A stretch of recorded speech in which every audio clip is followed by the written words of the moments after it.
どうも、ダイキングです。本日も動画を見ていただき、ありがとうございます。今回はですね、Mac mini 登場したので、正直これがベストバイなんじゃないかっていうね、ちょっとお話ししたいかなと。ということで M2 のね、新しい MacBook じゃない、新しいね、Mac mini ね、出たんですけども、非常にこう、性能と価格がいい意味で釣り合ってなくて、コストパフォーマンスめちゃめちゃいいんじゃないかっていうことで、コメントでも聞かれたので、ただやっぱその買い方というかね、その選ぶポイントみたいなところも結構ありますので、おすすめのね、モデルとかも買う前にぜひね、これ見てもらいたいなと思って、今回動画撮りました。その上で、いろいろ探してたら、こう、お得にね、買えるような買い方っていうのもあったので、そこもちょっとまあ簡単にね、わかりやすく紹介したいなと思いますので、ぜひ最後までご覧いただければなと思います。なんで今、ちょっと迷ってるけどどうしようかなって方はね、ぜひ参考になると思いますので、ちょっとまあ Mac mini ね、見ていきたいかなと思います。全部。はい、登場したんですけど、大躍進のパワーとスピードっていう、まあデザイン自体は、今回変わってないですね。ここにインジケーターなんだ。自慢のその M2 ですね。M2 と初のプロ向けチップっていうことで M2 Pro っていうのが搭載されました。なので見た目は M1 と一緒なんですけど、中身がこう変わったっていう感じですね。84,800円から税込みで2月3日発売でございます。驚異的なパワー内蔵。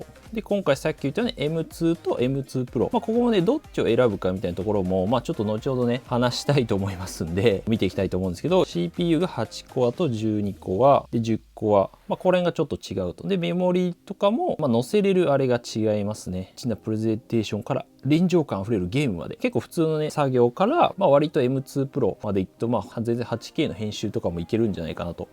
ここら辺は、一緒ですね。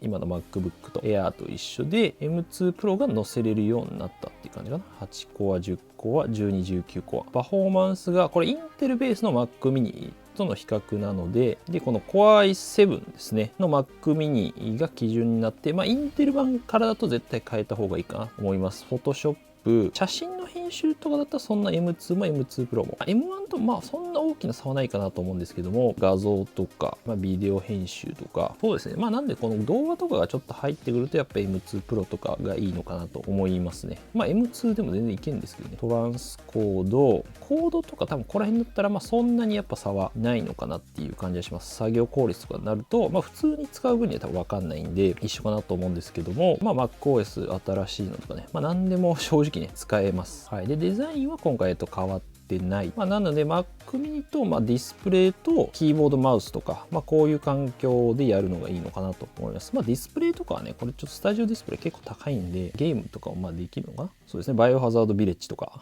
もう AAA ゲームとかね、最近出たんで、動画編集とかね、ソフトウェア開発、何でもいきますね、正直ね。はい。で、接続に関して、モデルは一緒なんですけど、M2 と一応 M2 Pro で、この端子がですね、ここが変わってます。端子が多くなってますね。そのサンダーボルト。やっぱディスプレイ繋いだりとか結構多いんで、多くあるっていうのはメリットかなと思います。で、あとこの Wi-Fi 6E とか、HDMI も、これもちょっと違うんで、簡単に仕様を後で、ね、見ますね。サンダーボルト4とか Wi-Fi 6E。ここら辺対応したので、MacBook Pro とかと、これは同じですかね。なんで今デスクトップとしてはこの Mac mini が M2 になって、Mac Studio っていうのもあります。さらに上のね。で、iMac。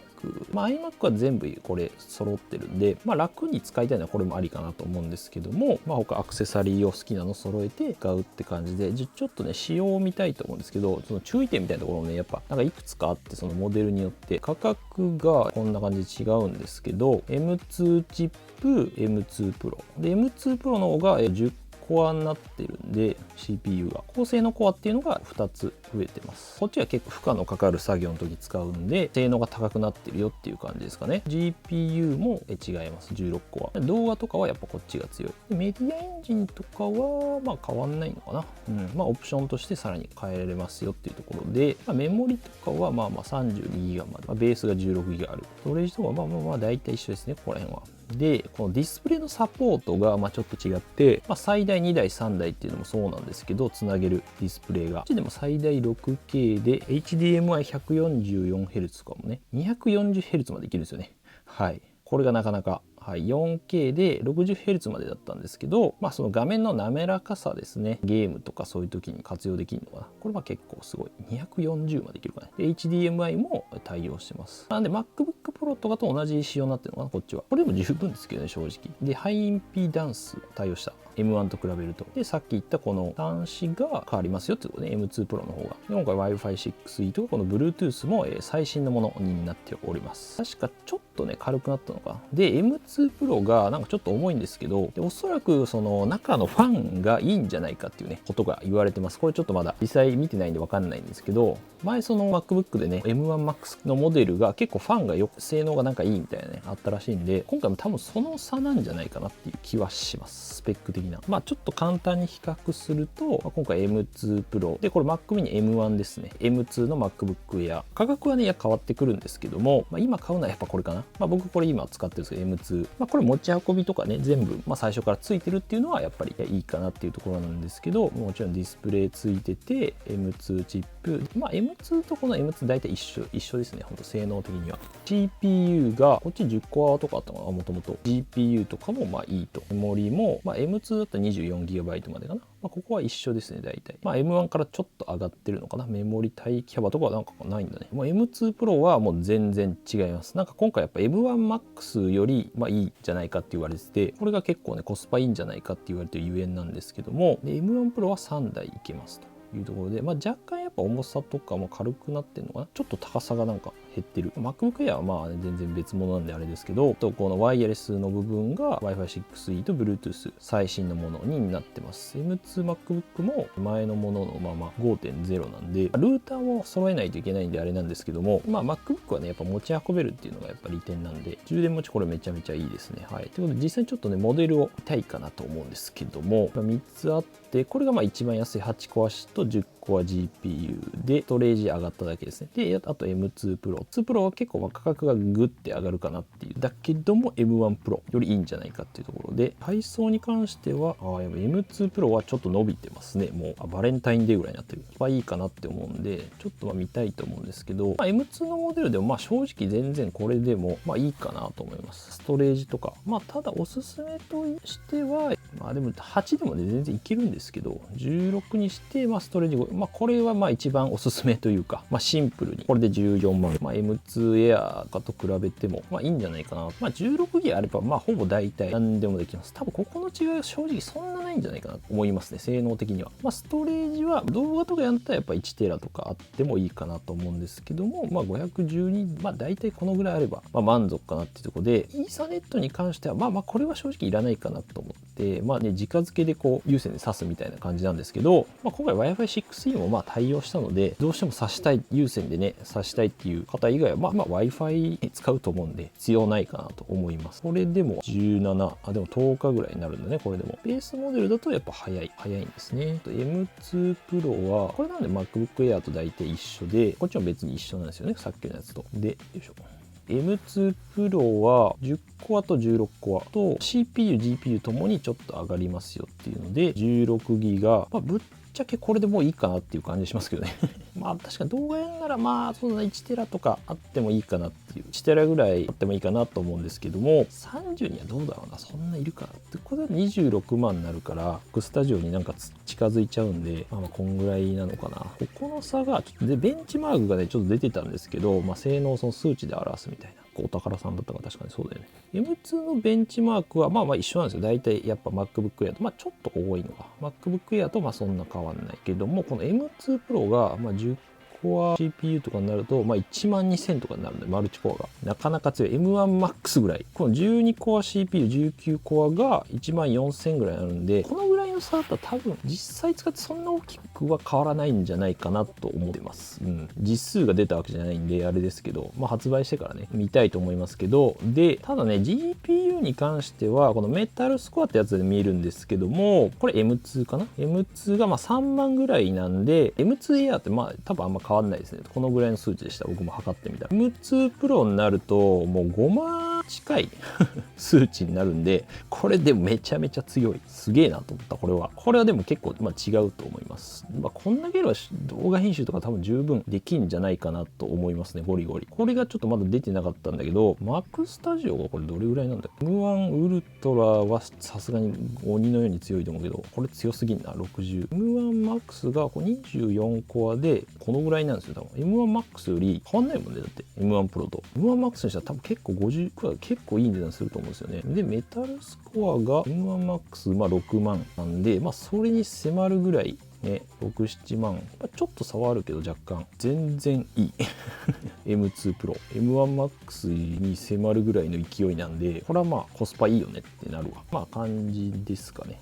なのでおすすめとしてはまあこれでいいんじゃないかなと思うけどな。で本当にいろんなアプリ開くよって人はまあ32、ちょっとでも高いかなって気がするんで、1テラ動画するなら1テラ、まあ512でもいいかなっていう、まあこれ18万だったら確かに全然いいかなと思いますね。で MacBook Pro M1 Pro です28万とかなんで、なかなかこのベンチマークちょっと今後で見ていきたいと思うんですけど、ちょっとお得な買い方というか、簡単にね、新型なんであんまりお得に買い方あんまないんですけど、まあ1個目としては、まあ、以前も紹介したんで、まあ、Apple ギフトカードをまあ事前に買っといてからまあ買うっていうやつですね。初回購入は1万円、45日までか。1万円までで、46日以降は1万円以上も買えますと。まあ、上限はあるんですけども、まあ、これ買っておけば、1万円で大体僕の場合600ポイント。これどうなの ?5 万とか。5万で、はい、3000ポイント。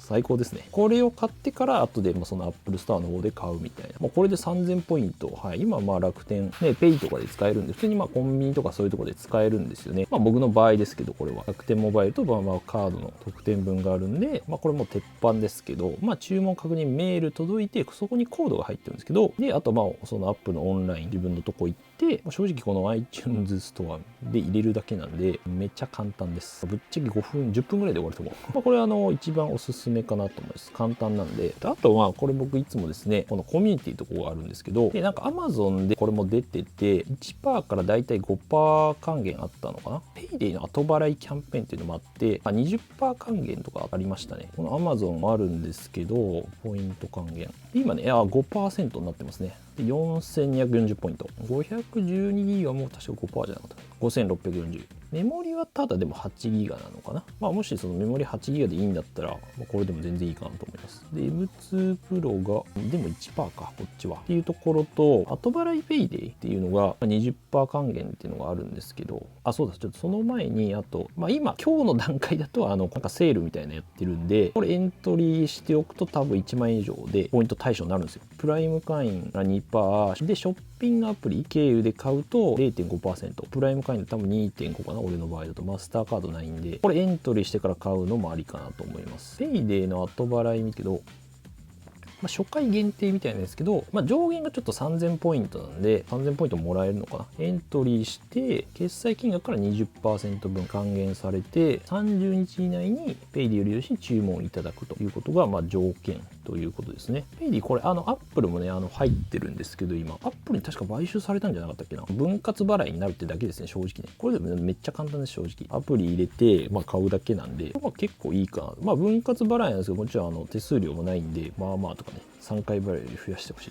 6回までいけるのかな。アップルもね、分割払いはあるんですけども、手数料無料っていうのがいいよね。で、20% もらえるんで、3000円ですけど、なんでこの場合だったら、どうだろう、4800で、さっき5万円分とか買えば、結構、どうですかね、7、8000ポイントぐらいにはなるのかな、普通に。これにちょっと組み合わせてみるのもね、いいかなと。楽天リベースとかは、ちょっと対象じゃないんで、あれなんで、ことで、ちょっとこの楽天、ギフトカードとか、ちょっとこの Amazon とか、で、もし欲しいモデルあれば、キャンペーンとか入ってもらってやってもらうのがいいかなと思います。はい。という感じで、Mac mini に関しては自宅でやっぱ使ったりとか、キーボードとかマウスとかディスプレイとかね、もちろん用意する必要はあるんですけど、逆にもうある方だったりとか、今特にインテル版とか使ってる方だったら、確実にこれは変えた方がいいかなっていうか、前のモデルより1万円下がって、で、中身の性能が上がっちゃってるんで、これは確かにコストパフォーマンス高いなと思います。そういった自宅でよくね、作業するよみたいな方は非常におすすめかなと。はい。で、ディスプレイとか、キーボードとかも、多分どうだろう、3、4万あれば揃えれると思うんで、めんどくさかったら結構 iMac とかでもね、いいと思うんですけども、ちょっと